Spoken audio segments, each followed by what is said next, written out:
وعلى آله وأصحابه أجمعين.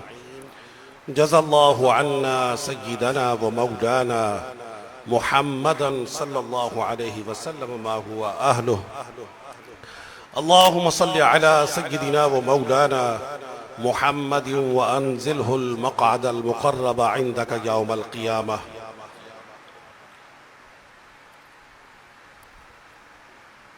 اللهم إنا نعوذ بك من زوال نعمتك وتحول عافيتك وفجاءة نقمتك وجميع سخطك يا رب.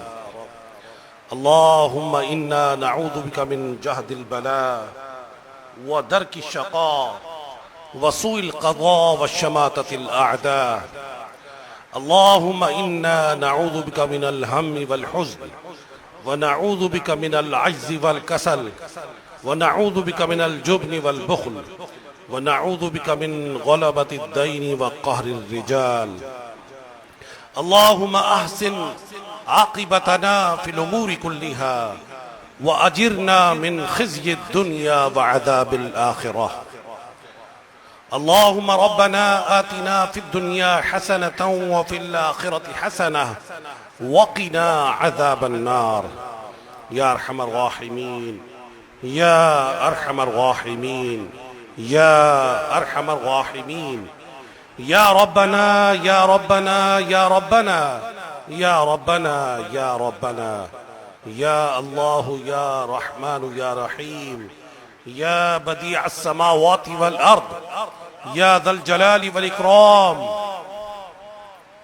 اللهم إني أسألك بأني أشهد أنك أنت الله لا إله إلا أنت الأحد الصمد الذي لم يلد ولم يولد ولم يكن له كفوا أحد. اے ہم گناہگاروں، روسیاہوں، عاجزوں کے پیارے رب عز و جل، ہم روسیاہ و عاجز، نافرمان، عصیاں شعار، اپنے گناہوں بھرے وجود کے ساتھ تیری بارگاہ میں حاضر ہیں یا رب. اپنے ہاتھوں کو تیری بارگاہ میں ہم نے پھیلا دیا. دور و نزدیک سے عاشقان رسول مختلف نیتوں کے ساتھ، دلی ارادوں کے ساتھ، آفات و بلیات میں مبتلا، بیمار، غمزدہ، مصائب و آلام کا شکار اور نہ جانے کون کون سی مشکلات میں گرفتار یہاں جمع ہیں. اپنے ہاتھ تیری بارگاہ میں پھیلائے ہم سب حاضر ہیں یا رب. سب سے پہلی التجا تیری بارگاہ میں اپنے گناہوں سے معافی کی خیرات کا طلب کرنا ہے یا رب. تو نے ہمیں اتنی نعمتوں سے نوازا کہ ہم ان کا شمار نہیں کر سکتے یا رب عز و جل.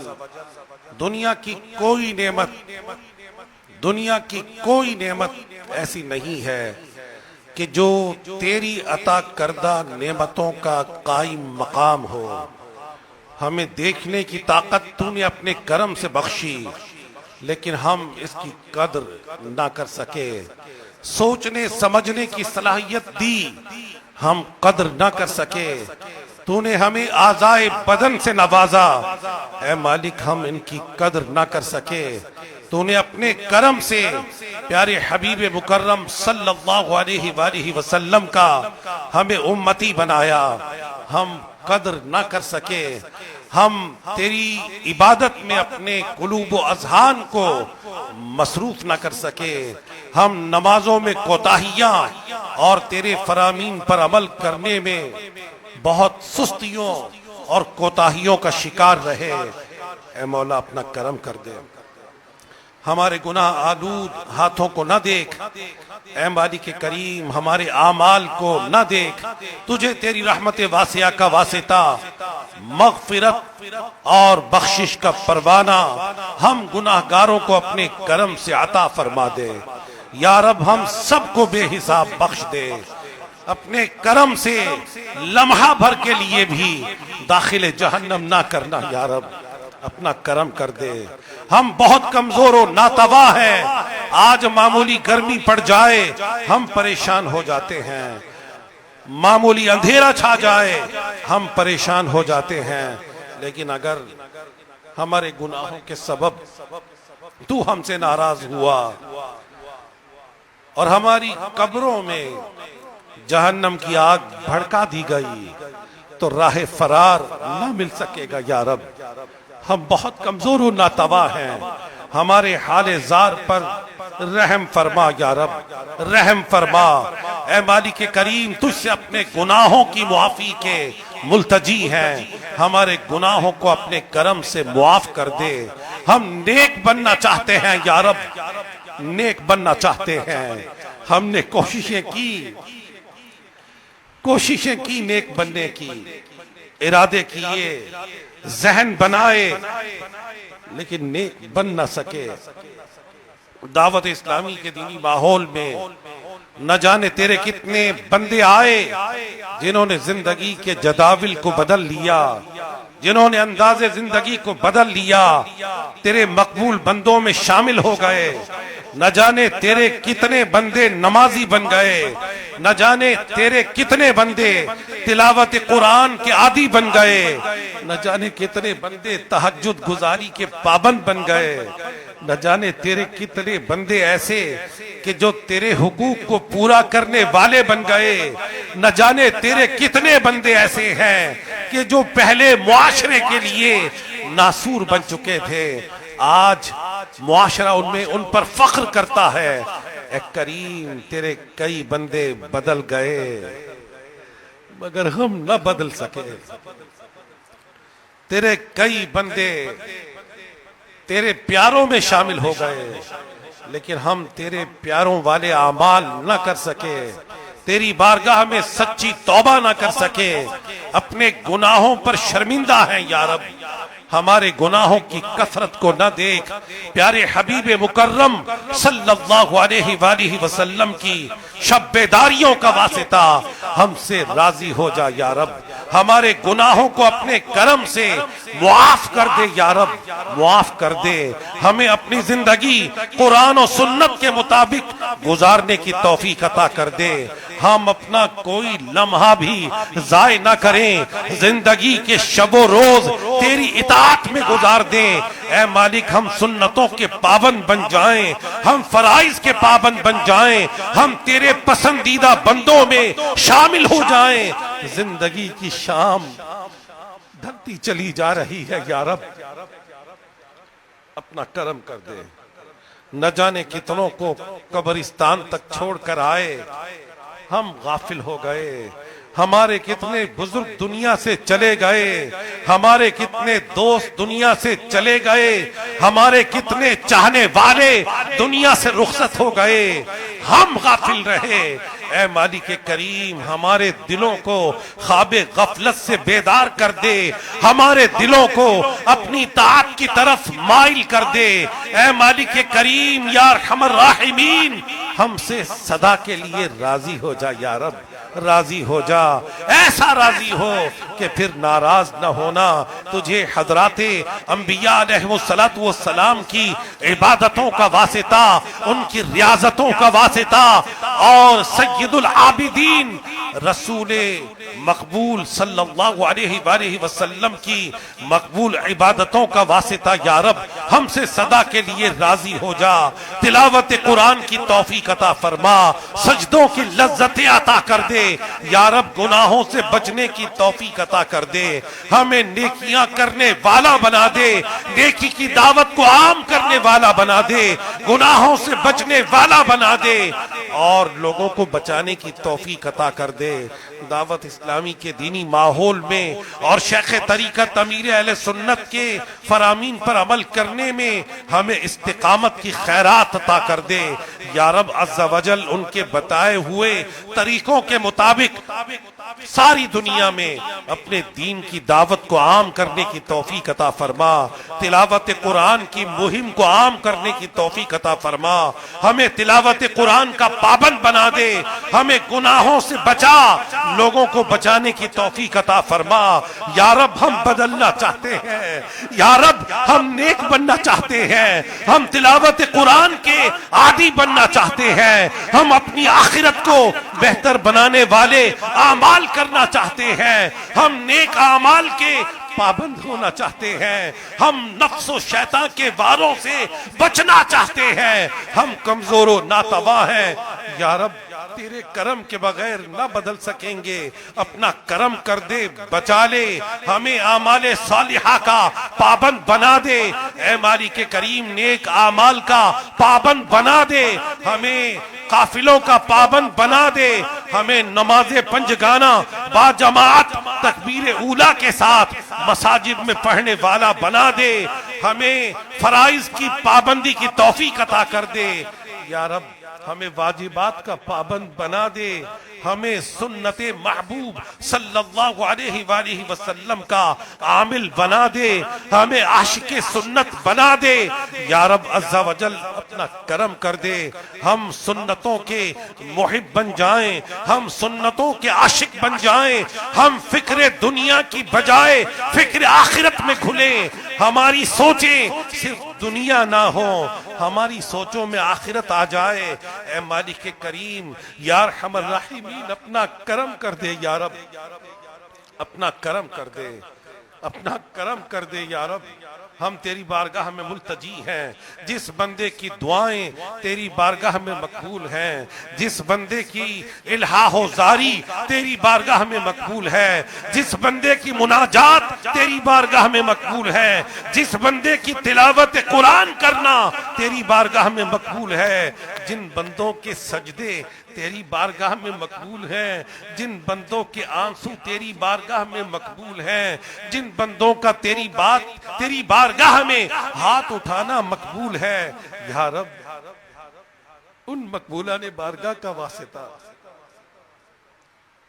ان مقبولان بارگاہ کا واسطہ کرم کر دے، کرم کر دے یا رب، کرم کر دے، کرم کر دے یا رب، اپنا خوف عطا کر دے، اے مالک اپنی سچی محبت کی خیرات عطا کر دے، ہمیں خلوص کی نعمت سے مالا مال کر دے، ہمارا ہر عمل بس تیرے واسطے ہو، اے کریم بس ایسا کرم کر دے کہ ہمارے اعمال فقط تیری خوشنودی کے لیے ہوں، لوگوں کی خوشنودی کے لیے نہ ہوں، لوگوں میں اچھا بننے کے لیے نہ ہوں، لوگوں میں واہ واہ کے لیے ہمارے اعمال نہ ہوں۔ یا رب اپنا کرم کر دے، یا رب کرم کر دے، نیکوکار بنا دے، نیکوکار بنا دے یا رب۔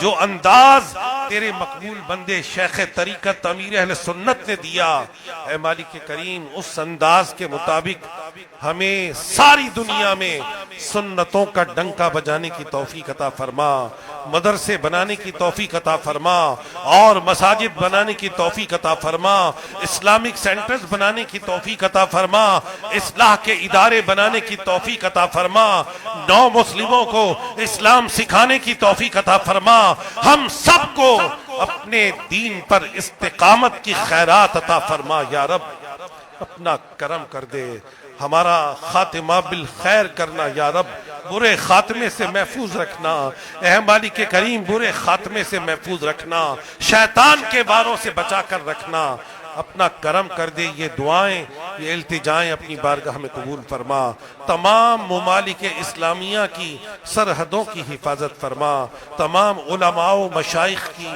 تمام علماء و مشائخ اہل سنت کا سایہ عاطفت ہمارے سروں پر قائم و سلامت رکھنا، شیخ طریقت امیر اہل سنت کی عمر دراز فرمانا، ان کے تمام اہل خانہ کی خیر فرمانا، یا اللہ عز و جل ان کے تمام مریدین متوسلین کی خیر فرمانا۔ اے مالک کریم یا ارحم الراحمین ہماری یہ دعائیں یہ التجائیں اپنی بارگاہ میں قبول فرما۔ رب یسر ولا تعسر وتمم بالخیر وبک نستعین، کہتے رہتے ہیں دعا کے واسطے بندے تیرے کر دے پوری آرزو ہر بے کس و مجبور کی.